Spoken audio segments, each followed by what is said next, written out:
না আমি খালি বেশি চাইছি আমি একবারে ছোট বাবুটা খাবে বাবা আমি বড় আর কোল্ড ড্রিঙ্কসটা খাওয়া যাবে না। না কোল্ড ড্রিঙ্কস গুলো খাবে কোল্ড ড্রিঙ্কস এনে তো সব চকলেট জাতীয় জিনিস খেতে নিষেধ করেছে, তারপরে কোল্ড ড্রিঙ্কস আমাদের এগুলো তো ভালো জিনিস না, সবার জন্যই অ্যাভয়েড করা উচিত। ছোট ছোট ওষুধ দিয়ে দেবো। আচ্ছা আমরা 300 টাকা দেখতে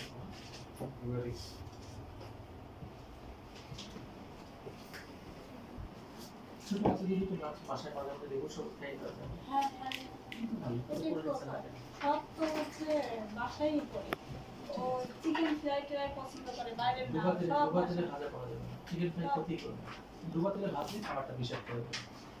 মানে নতুন তেল ওদের বাসায় তৈরি করা ইচ্ছাও বিষয়, তাই না? ওই তেলটা যখন ফুটতে থাকে তখন তো খাবারটা বার্ন হবে, নষ্ট হয়ে যাবে। ডুবা তেলে ভাজা ক্ষতি হবে। দেখেছো বাবা? ঠিক আছে। আচ্ছা আমি একটু কথা বলি।